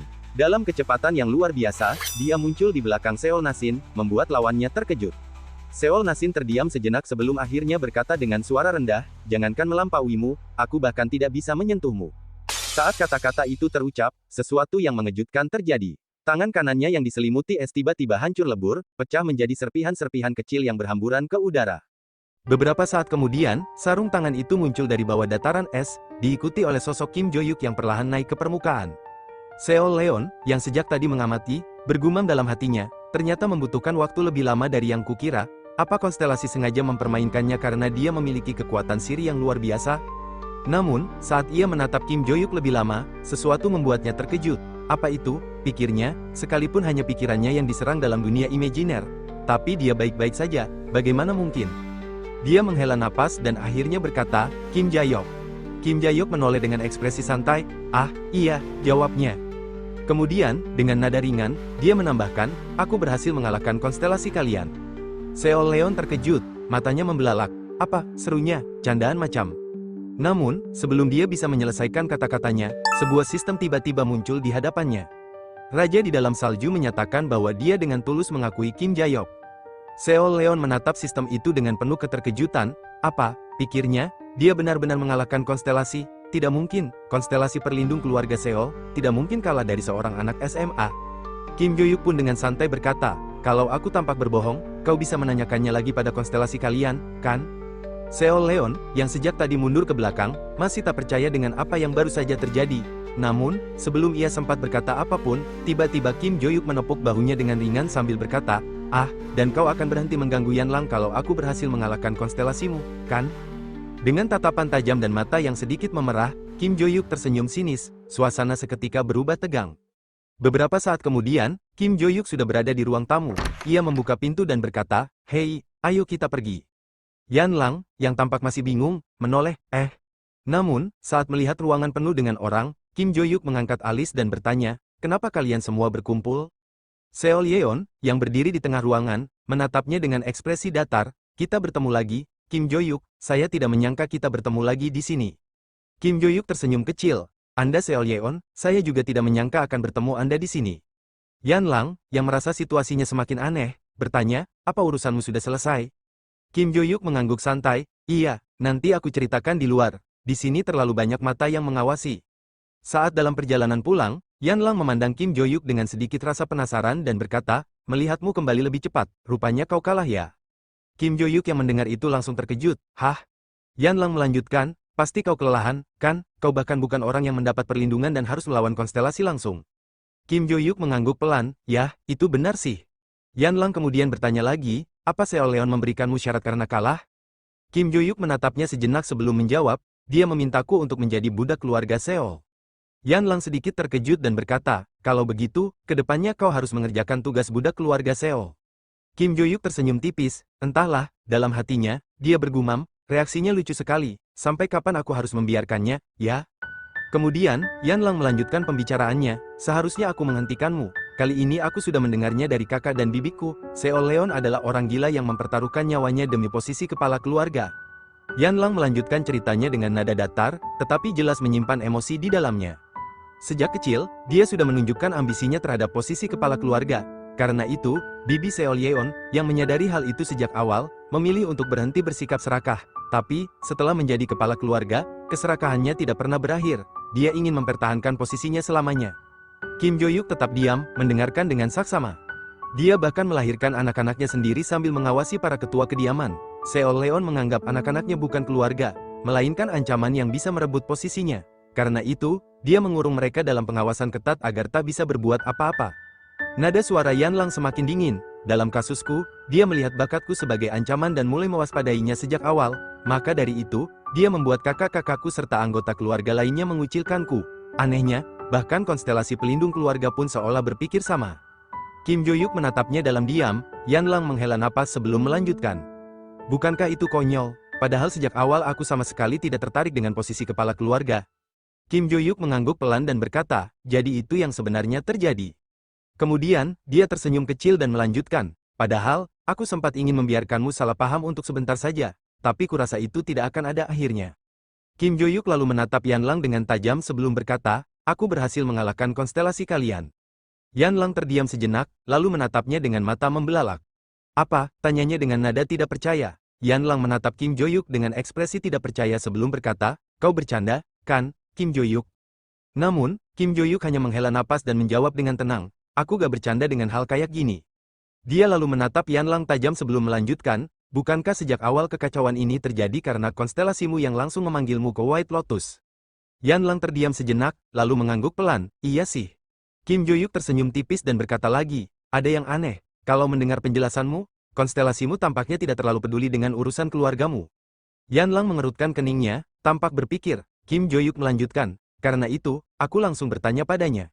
Saat itu, ingatannya melayang ke kejadian sebelumnya. Dia ingat saat dirinya berdiri di hadapan Seol Nasin yang baru saja dia kalahkan. Dengan santai, dia meninju Seol Nasin yang sedang tergeletak, wajahnya penuh luka. "Toh kau gak akan mati," katanya dengan nada datar, "bangunlah, aku punya pertanyaan." Seol Nasin mengerang pelan sebelum membuka matanya dan menatapnya dengan kesal. "Apa?" tanyanya dengan suara serak. Kim Jo-yuk menatap Seol Nasin dengan dingin sebelum berkata, "Katanya kau yang memanggil Yanlang, kenapa kau memanggilnya?" Seol Nasin mendengus pelan sebelum menjawab, "Orang yang menjadi kepala keluarga Seol saat ini yang memintanya, seharusnya putri bungsunya menerima perlindungan. Tapi dia terus menolak, karena itu, dibandingkan dirinya yang merupakan kepala keluarga, dia meminta tolong padaku, sebagai konstelasi, untuk memanggil Yanlang." Kim Jo-yuk menyipitkan matanya, lalu berkata, "Hanya itu saja, ku dengar dulu kau pernah mengusir Yanlang." Seol Nasin mengerutkan keningnya, tampak bingung. Aku baru pertama kali mendengar itu, ini bahkan pertama kalinya aku tahu kalau nama putri bungsu kepala keluarga itu adalah Yanlang. Kim Jo-yuk terdiam sejenak sebelum menghela napas dan menatap Seol Nasin dengan tajam. Jadi seperti itu, gumamnya. Lalu, dengan suara yang lebih tajam, dia melanjutkan, kau sudah dimanfaatkan oleh kepala keluarga itu. Yanlang yang mendengar cerita itu mengerutkan kening, lalu bertanya dengan penuh rasa penasaran, hah? Kim Jo-yuk menatapnya sekilas sebelum berkata, kepala keluarga menggunakan konstelasi sesuka hatinya demi keserakahannya sendiri. Dia mengada-ada untuk menipu orang-orang di sekitarnya. Yanlang mengepalkan tangannya dengan kesal. Seol Leon, dia menipu keluarga Seol dan konstelasi seperti ini demi keuntungannya sendiri. Aku enggak tahu soal yang lain, tapi yang jelas dia sudah menghancurkan hidupku seenaknya demi menjadi kepala keluarga. Itu benar-benar membuatku muak. Kim Jo-yuk mengangguk, lalu berkata, karena itu, aku menyuruhnya untuk memutuskan kontrak. Yanlang menoleh cepat dengan ekspresi terkejut. Apa? Kontrak apa? Kim Jo-yuk tersenyum kecil sebelum menjawab, kontrak konstelasi kalian dengan kepala keluarga, mungkin sekarang. Sementara itu, di tempat lain, tepat di hadapan sistem Seol Leon, sebuah pesan sistem muncul dengan dingin. Raja di dalam salju mengambil semua kekuatan Anda, kontrak Anda dengan Raja di dalam salju berakhir. Seol Leon menatap sistem itu dengan wajah cemas, matanya melebar tak percaya. Sistem melanjutkan pesannya tanpa belas kasihan, karena Anda bukan lagi kepala keluarga. Kembali ke percakapan mereka, Kim Jo-yuk berkata, jadi kau enggak perlu mengotori tanganmu. Yanlang menundukkan kepala, suaranya terdengar pelan, padahal kau enggak perlu sampai melakukan hal itu, terima kasih. Dia mengangkat wajahnya sedikit, menatap Kim Jo-yuk dengan penuh ketulusan, aku benar-benar berterima kasih, Kim Jo-yuk. Kim Jo-yuk hanya tersenyum tipis, lalu berkata santai, sudahlah, karena sekarang sudah enggak ada lagi masalah keluarga Seol, kau pasti bisa fokus pada latihan fisik, kan? Yanlang menarik napas dalam dan mengangguk, baiklah. Namun, tanpa mereka sadari, seseorang mengawasi mereka dari kejauhan, matanya tajam penuh perhitungan. Sosok itu bergumam pada dirinya sendiri, haruskah saya terus mengikuti dia? Di dalam sistemnya, suara konstelasi yang membimbingnya menjawab dengan tenang, tidak, tapi carilah musuh beliau. Beberapa saat kemudian, di sebuah bangunan kosong yang nyaris runtuh, sekelompok orang berjubah hitam berkumpul mengitari sebuah meja kayu usang. Suasana terasa tegang, hanya diterangi cahaya redup dari lilin-lilin yang hampir habis. Salah satu dari mereka membuka suara, ada apa ini, kenapa kita berkumpul? Orang lain menimpali dengan nada curiga, pasti karena konstelasi yang memanggil kita, kan? Namun, seorang rekan di sampingnya menggeleng dan berkata, tidak benar, tapi sejak awal konstelasi memang memerintahkan kita untuk membunuh Kim Jo-yuk, kan? Lalu kenapa tiba-tiba kita disuruh mencari musuhnya? Seorang lainnya bergumam sambil menyilangkan tangan, itu berarti, konstelasi berubah pikiran. Keheningan menyelimuti ruangan sejenak sebelum seseorang bertanya, siapa yang pertama kali bergerak setelah mendapatkan perintah? Seorang pria di ujung meja mengangkat tangannya, aku. Mata semua orang kini tertuju padanya, jadi, target kita, Kim Jo-yuk itu orang seperti apa?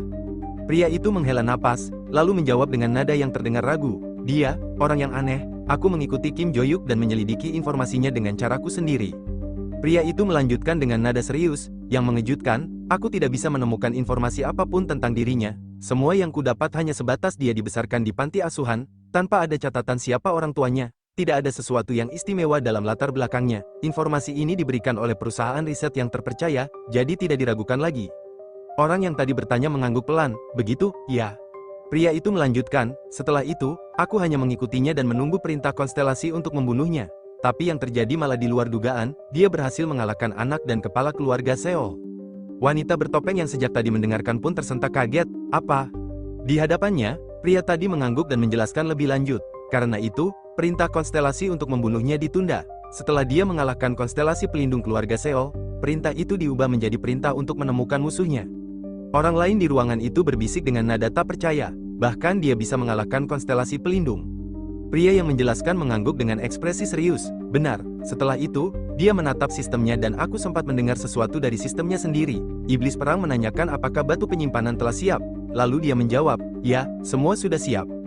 Pria itu mengeluarkan sebuah kristal diikuti dengan yang lainnya dan meletakkannya di atas meja. Sejenak kemudian, suara sistem terdengar, kau sudah menemukan musuhnya. Pria itu mengangguk dan berkata, sudah, ada 3 kelompok yang secara langsung memusuhi Kim Jo-yuk, keluarga Fentric, One Believer, dan First Space. Dia melanjutkan penjelasannya, One Believer dan First Space adalah organisasi penjahat, sedangkan Fentric adalah keluarga ternama di Inggris. Tapi ada hal aneh, keluarga Fentric tiba-tiba menjadi bersahabat. Sepertinya ada kesepakatan yang mereka buat setelah serangan rahasia yang dilakukan oleh Ventrik, karena itu, untuk saat ini mereka tidak bisa dikatakan sebagai musuh. Wanita bertopeng yang sejak tadi mendengarkan kemudian menyela. Meskipun begitu, saat ini ada kelompok penjahat bernama Baekhyang yang sedang mengincar Kim Jo-yuk. Pria bertopeng di sampingnya tersentak, apa, mereka penjahat yang mencoba memainkan nilai mana?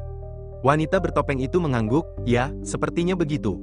Tiba-tiba, suara konstelasi mereka menggema di sistem, aku memberikan perintah yang baru, bunuhlah semua musuhnya. Sistem pun menampilkan pesan, seakan mengukuhkan perintah itu. Keesokan harinya, di ruang latihan Valhalla, Kim Jo-yuk menatap ponselnya, ia melihat pesan dari Choi Arin yang berkali-kali memanggil namanya. Kim Jo-yuk membalas dengan pesan teks, kenapa? Choi Arin segera menjawab, hari ini aku nggak ikut latihan ya, aku harus mengambil sesuatu di rumah.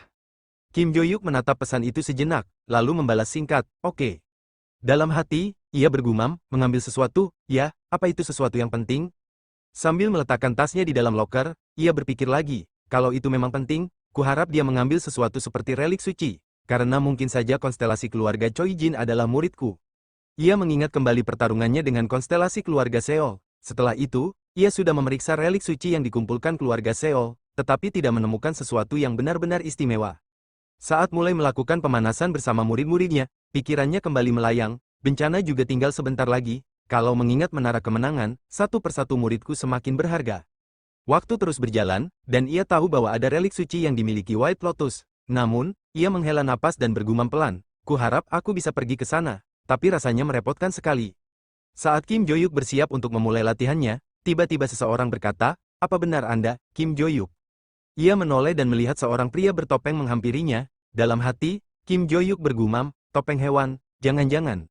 Lalu ia bertanya, Anda siapa? Pria bertopeng itu menjawab dengan suara tenang, karena di sini banyak orang yang melihat, ayo kita bicara di luar. Kim Jo-yuk menghela napas, yah, baiklah. Sebelum pergi, ia menoleh ke murid-muridnya dan berkata, sebelum aku kembali, kalian bertarunglah. Seyeon langsung bereaksi, apa, kenapa aku? Yanlang menatapnya dengan santai dan berkata, aku dan dia, kurasa mudah mengalahkannya. Seyeon langsung kesal, siapa bilang aku mudah dikalahkan, kau tahu siapa aku? Yanlang hanya tersenyum tipis, entahlah, ayo cepat, kita mulai sekarang saja. Kim Jo-yuk yang mulai pergi hanya tersenyum mendengar percakapan di belakangnya. Saat di luar, pemuda bertopeng itu berkata, saya dari market. Kim Jo-yuk menatapnya tajam dan menjawab, aku tahu dari topengmu dan pakaianmu, tapi bukankah market adalah tempat yang menjamin anonimitas? Ia melanjutkan dengan nada tajam, jika kau datang ke sekolah dan memanggil pelanggan seperti ini, itu hanya akan merusak kredibilitas market. Apakah kau bisa menanggung semua itu? Pria bertopeng itu tetap tenang dan berkata, tenanglah, saya datang hanya untuk memberikan sesuatu. Kim Jo-yuk mengangkat alis, memberikan sesuatu. Pria bertopeng itu mengulurkan sebuah amplop, Kim Jo-yuk mengambilnya dan bertanya, apa ini? Surat. Pria itu mengangguk, benar, surat itu dari pemilik market yang sebenarnya. Kim Jo-yuk menyipitkan mata. Kalau itu pemilik market yang sebenarnya, konstelasi penguasa di balik layar yang membuat market. Pria itu mengangguk lagi, benar, silakan baca surat itu dan datanglah ke market jika Anda bisa memberikan jawaban. Kim Jo-yuk menatapnya curiga, kalau aku bisa memberikan jawaban? Pria bertopeng itu menjawab, ya, selain Anda, saya juga mengantar surat itu ke beberapa orang, konstelasi sedang mencari orang yang bisa membaca surat itu, saya sendiri tidak paham dengan isinya, jadi datanglah ke market jika Anda paham isi surat itu dan bisa memberikan jawaban. Sebelum pergi, pria bertopeng itu menambahkan, karena konstelasi sedang menunggu, kalau begitu, saya permisi. Setelah itu, suara Barce terdengar di dalam kepalanya, surat konsultasi, Kim Jo-yuk mengangguk sambil memegang amplop itu, katanya sih begitu. Barce bertanya lagi, apa isinya? Kau tidak paham dengan tulisannya? Kim Jo-yuk membuka surat itu perlahan dan menatap isinya dengan mata tajam, lalu, dengan nada tenang, ia berkata, aku harus pergi ke market. Barce terdengar kaget, hah, Kim Jo-yuk hanya tersenyum tipis dan menjawab, tulisan yang ada di surat ini, aku yang membuatnya. Pada malam harinya, Kim Jo-yuk berjalan sambil menatap ponselnya. Tiba-tiba, suara Barce terdengar di dalam kepalanya, akhir-akhir ini kau sering keluar tanpa mengajukan izin. Kim Jo-yuk menghela napas dan menjawab santai, ya, itu benar, karena aku sudah membuat kesepakatan dengan guru berambut putih itu. Barce terdengar berpikir, berambut putih ya, sepertinya yang kau maksud itu Lilia. Tapi, apakah kau yang menciptakan tulisan dalam surat itu? Kim Jo-yuk mengangguk, benar, Barce terdiam sesaat sebelum bertanya lagi, kenapa kau membuatnya, meski keadaan 300 tahun yang lalu sangat buruk, saat itu sudah ada tulisan. Kim Jo-yuk tersenyum kecil, haruskah aku katakan itu bagian dari pelatihan? Ya, begitulah yang terjadi. Pokoknya, ini memalukan, jadi abaikan saja, sebelum aku masuk ke dunia imajiner dan menghajarmu. Barce mendesah. Baiklah, sesampainya di tujuannya, Kim Jo-yuk berdiri di depan sebuah pintu besi besar yang terlihat kasar dan usang. Ia membuka pintu itu, begitu terbuka, cahaya keperakan dari bulan memenuhi ruangan di baliknya. Dalam hati, Kim Jo-yuk bergumam, kurasa aku tidak akan datang ke market, tapi malah datang ke sini lagi. Saat berjalan masuk, Kim Jo-yuk bergumam, langitnya jadi seperti ini, pasti karena aku mau bertemu dia, langit yang kulihat 300 tahun lalu juga berwarna keungu-unguan seperti ini. Tiba-tiba, sebuah suara memanggilnya, Kim Jo-yuk. Pria bertopeng itu mendekat dan bertanya, apa Anda datang terkait masalah surat? Kim Jo-yuk mengangguk, benar, aku harus pergi kemana? Silakan ikuti saya akan mengantar Anda. Kim Jo-yuk melirik sekeliling, haruskah aku memakai topeng? Pria bertopeng itu menggeleng, saya akan mengantar Anda melalui jalan rahasia, bukan jalan utama, jadi tidak perlu memakai topeng. Beberapa saat kemudian, mereka tiba di market area 7, di atas sebuah gedung tinggi.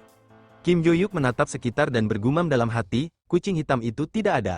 Barce berkata, lihatlah bangunan di luar jendela. Kim Jo-yuk mengikuti arah pandang Barce, bangunan besar dengan bagian kuning mencolok terlihat jelas. Semua bagian kuning bangunan itu adalah uang kertas, lanjut Barce. Kim Jo-yuk mengerutkan kening. Apa waktu itu di market sudah ada bangunan ini? Barce menjawab, begitukah? Aku tidak ingat. Tiba-tiba, suara lain terdengar dari belakang. Selamat datang, Kim Jo-yuk. Jadi, apa Anda membawa jawaban dari surat itu? Kim Jo-yuk tersenyum tipis. Ya, begitulah, tapi mungkin saja ini bukan jawaban yang pasti. Pria bertopeng itu tampak ragu. Apa maksud Anda? Kim Jo-yuk menatapnya tajam. Sepertinya kau tidak tahu isi suratnya. Berikan aku pulpen dan kertas. Pria itu menghela napas, lalu mengambil pulpen dan kertas. Ini, silakan. Kim Jo-yuk menerimanya dengan santai. Oke, terima kasih. Sementara itu, dalam hati pria bertopeng itu bergumam dengan cemas. Apa-apaan ini? Bukankah ini hanya omong kosong lagi? 5 orang telah menjual cincin, 3 di antaranya datang untuk menjawab surat itu. Dan semuanya hanya menimbulkan kemarahan konstelasi. Kim Jo-yuk memperlihatkan tulisannya dan berkata, ini. Pria bertopeng itu menatap tulisan tersebut dengan mata membelalak. Dalam hatinya, ia bergumam, tulisannya memang mirip dengan tulisan yang ada di surat. Tapi, apa artinya ini? Kim Jo-yuk tersenyum tipis dan berkata, artinya tidak. Tiba-tiba, sebuah sistem muncul di hadapan pria bertopeng itu. Penguasa di balik layar mengatakan, tidaklah dengan kata yang banyak. Pria bertopeng itu tampak terkejut. Jo-yuk, sepertinya Anda sudah dikonfirmasi, Anda harus segera bertemu dengan konstelasi. Kim Jo-yuk mengangguk, baiklah. Pria bertopeng itu lalu mengeluarkan sebuah tongkat sihir dengan batu permata bercahaya di ujungnya. Ketika Anda memegang ini, Anda akan berpindah ke dunia imajiner konstelasi. Kim Jo-yuk menatap tongkat itu dan berkata, aku mengerti. Lalu, dia menyentuh tongkat tersebut, dalam sekejap, ruang di sekelilingnya berubah. Kini, ia berdiri di sebuah ruangan luas dengan cahaya remang. Di hadapannya, seorang wanita berdiri membelakanginya. Wanita itu menghela napas dan berkata, kekuatan sihir ini. Meskipun penampilan Anda berbeda, saya bisa mengenalinya dari kekuatan sihir ini. Kim Jo-yuk tersenyum tipis, sudah lama kita tidak bertemu, Belwang. Mendengar itu, wanita tersebut terdiam sejenak, lalu berbalik perlahan, matanya berbinar saat melihat Kim Jo-yuk. Guru, ucapnya dengan senyuman lembut. Kemudian, dia berlutut dengan hormat dan berkata, murid yang rendah ini, menghadap Anda, Guru. Kim Jo-yuk tersenyum tipis dan berkata, tidak perlu berlutut, bangunlah. Belwang mengangguk dan berdiri. Baik, dia menatap Kim Jo-yuk dengan rasa kagum. Ngomong-ngomong, Guru, ternyata Anda masih mengingat tulisan itu. Ya. Kim Jo-yuk tersenyum kecil. Mana mungkin aku lupa, memang aku yang membuatnya, sih. Pikiran Kim Jo-yuk lalu melayang ke masa 300 tahun yang lalu. Di dalam ingatannya, ia melihat seorang gadis kecil terkurung di dalam penjara, kakinya terborgol, tubuhnya lemah, dan matanya dipenuhi kehampaan. Kim Jo-yuk berdiri di depan sel itu, lalu dengan tenang membuka pintunya. Dia berjongkok dan menatap mata bocah itu dengan penuh keteguhan. Tapi setelah aku memutuskan untuk menjadikanmu muridku, aku sadar, kau bahkan tidak mengerti bahasa apapun, apalagi tulisan.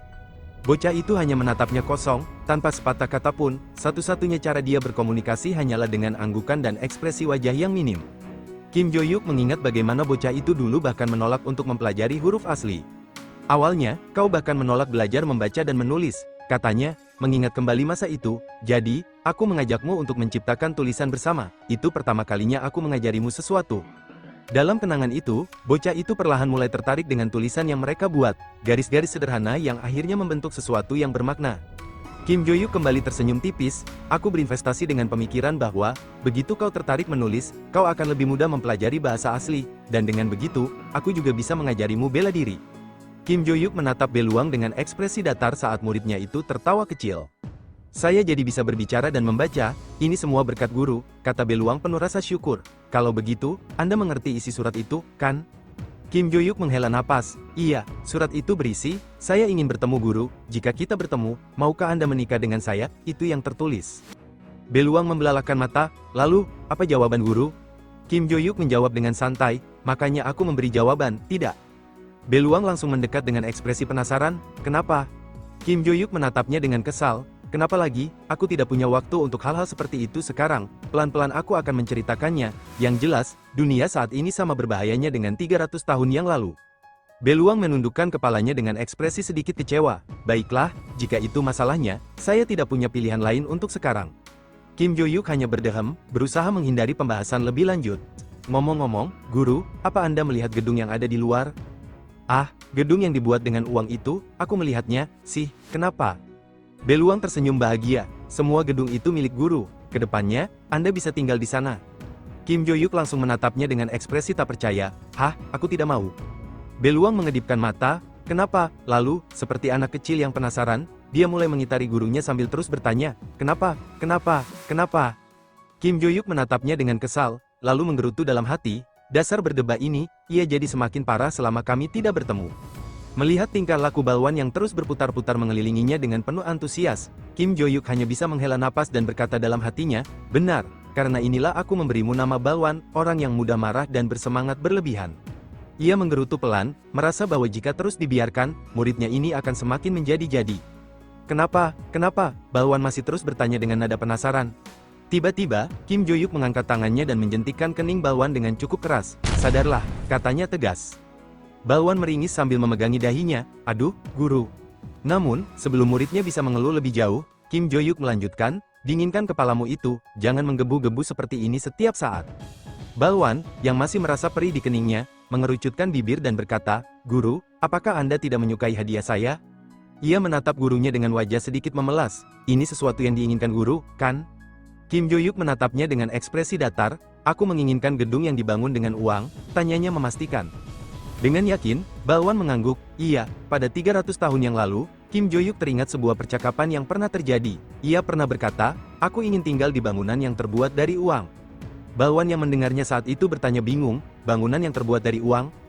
Kim Jo-yuk menjawab dengan tenang, iya, ditambah bangunannya setinggi gedung. Balwan semakin bingung dan bertanya lagi, apa itu mimpi guru? Kim Jo-yuk tersenyum tipis dan berkata, haruskah itu disebut mimpi? Ya, begitulah, ketika dunia menjadi damai, aku ingin hidup terkubur dalam tumpukan uang, meskipun hal itu masih sangat jauh. Karena itu, kalian harus belajar dengan cepat dan menjadi kuat, agar kalian bisa mengakhiri rencana dengan tangan kalian. Dengan begitu, bukankah aku bisa hidup lebih santai? Ia melanjutkan, kalau kalian mengerti, selesaikan latihan kalian. Balwan, yang juga mendengarnya, berkata dalam hati, aku harus menjadi kuat dan mewujudkan mimpi guru. Balwan mulai berkata lagi, jadi meskipun saya tidak bisa mewujudkan mimpi guru ketika masih hidup, 300 tahun kemudian saat ini cukup damai, jadi saya mulai dengan membangun gedung ini. Kim Jo-yuk mendengar penjelasan Balwan dengan tenang, begitu ya? Lalu ia berhenti sejenak dan berpikir, sebentar, kalau kau membuat gedung itu karena mengira aku akan datang. Tiba-tiba Balwan langsung menyahut, benar, saya tidak tahu siapa itu, tapi Translucent Window memberitahu saya bahwa guru akan berinkarnasi, kalau saja Translucent Window itu tidak ada. Kim Jo-yuk menghela napas dan dengan suara santai berkata, hei, hei. Melihat ekspresi Balwan yang mulai berubah menjadi ekspresi kegilaan, Kim Jo-yuk bergumam, sekarang pun kau sudah cukup gila. Lalu, dengan tegas, Kim Jo-yuk berkata, Balwan, sekarang bukan saatnya kau seperti itu. Balwan yang mendengar itu langsung bertanya dengan wajah memerah, apa? Kim Jo-yuk menjawab, keadaan saat ini jauh dari kata damai. Tiba-tiba, Balwan yang tampaknya mulai khawatir berkata, rupanya begitu. Benar, kehancuran akan terbentuk lagi dan bencana akan segera terjadi. Padahal ini kehidupan baru di mana guru bisa beristirahat dengan nyaman. Ia mengulang kata, menyebalkan, berkali-kali, seolah tidak bisa menahan frustrasinya. Kim Jo-yuk hanya menghela napas, lalu berkata dengan tegas, yang jelas, ada hal yang harus kuselesaikan dan sekarang aku tinggal di asrama Belhala. Jadi aku menolak tinggal di sini. Balwan yang mendengar itu akhirnya pasrah, baiklah, guru, mau bagaimana lagi? Kemudian, dengan penuh rasa hormat, Balwan berkata, "Kalau begitu, tolong berikan tangan guru sementara." Kim Jo-yuk pun mengulurkan tangannya. Dengan hati-hati, Balwan memberikan sebuah cincin dan berkata, "Dengan cincin ini, Anda dapat menggunakan semua hak di market. Semua, mulai dari perdagangan hingga pengelolaan dan dana market. Guru juga bebas untuk datang ke sini kapan saja. Saya selalu siap untuk membantu guru kapan saja. Silakan manfaatkan saya." Kim Jo-yuk menerima cincin itu dan berkata dengan suara tenang, "Baiklah, terima kasih." Dalam hati, Kim Jo-yuk bergumam, "Kurasa belakangan ini aku sering menerima cincin." Setelah itu, Kim Jo-yuk berkata, "Kalau begitu, aku pergi." Balwan pun mengangguk dengan hormat, "Baik, guru." Beberapa saat kemudian, pria bertopeng itu menatap sistem yang ada di hadapannya. Tiba-tiba, sebuah pesan muncul di layar, penguasa di balik layar bertanya apakah beliau sudah pergi. Pria bertopeng itu bergumam pelan, "Beliau," lalu menjawab, "Iya, dia sudah kembali ke Valhalla." Namun, sistem itu kembali memberikan pesan lain, penguasa di balik layar mengatakan, "Aku harus membeli Akademi Valhalla." Pria bertopeng itu terdiam sesaat, lalu mengulang dengan ragu, "Akademi Valhalla." Ia menggelengkan kepalanya sambil bergumam, "Sudah lama mati, kenapa Valhalla? Jangan-jangan ini demi Kim Jo-yu." Semakin dipikirkan, semakin aneh rasanya. Terlebih lagi, konstelasi memberikan begitu saja cincin Grand Honor kepada anak itu. Dengan nada curiga, pria bertopeng itu bertanya, "Sebenarnya siapa Kim Jo-yu? Dia hanya seorang anak SMA berusia 17 tahun, tapi ada hubungan dekat apa dengan konstelasi?" Rasa penasaran semakin menguasai pikirannya. Akhirnya, dengan sedikit keberanian, dia bertanya kepada sistem, "Bolehkah saya bertanya, apa hubungan Anda dengan Kim Jo-yu?" Sistem itu terdiam sejenak, sebelum akhirnya memberikan jawaban singkat, "Langit. Dia adalah langitku." Lalu, adegan berpindah ke sebuah tempat lain, di mana Logan yang kesal langsung membenturkan kepala salah satu anggotanya ke tembok dengan keras. Dengan suara penuh kemarahan, dia berteriak, "One believer, dasar kalian sampah. Berani-beraninya kalian menyentuh anakku tanpa rasa takut." Tatapannya tajam penuh amarah saat dia melanjutkan, "Dia adalah The One Destroyer, Logan." Aura mengerikan terpancar dari tubuhnya, dia membantai murid-murid yang ada di sana. Dengan nada dingin, Logan mengumumkan hukuman mereka, "Kalian semua akan mati di tempat ini." Tanpa ampun, dia memukul semua murid di sana. Sementara itu, beberapa orang berjubah hitam yang mengamati kejadian itu tampak terkejut. Salah satu dari mereka bergumam, "Siapa bajingan itu? Bukankah dia The One saat ini? Kenapa dia ada di sini?" Orang di sampingnya menjawab dengan nada serius, sepertinya dia ingin membalas dendam atas penyerangan anaknya. Mereka saling bertukar pandang, lalu seseorang berkata dengan senyum licik, "Biar saja dia menyingkirkan para bawahan itu. Begitu dia selesai, kita bisa langsung mengincar pemimpinnya." Tiba-tiba, Logan berbalik dengan tatapan tajam dan berteriak, "Apa masih ada bajingan yang belum keluar?" Keheningan sejenak menyelimuti tempat itu sebelum suasana kembali mencekam. Di sisi lain, Hannibal tiba-tiba tersadar di tempat yang asing. Dalam hatinya, dia bergumam, "Di mana ini? Aku ingat seseorang menerobos masuk, lalu terjadi ledakan, dan tiba-tiba aku sudah ada di sini. Ini jelas bukan kantorku. Apa aku berpindah ke suatu tempat?" Kebingungan menyelimuti pikirannya saat tiba-tiba suara misterius bergema di sekitarnya. "Sungguh, sudah lama aku menunggu." Hannibal menegang dan segera bertanya, "Siapa kau?" Namun, suara itu kembali terdengar, kali ini lebih dekat, lebih mengancam.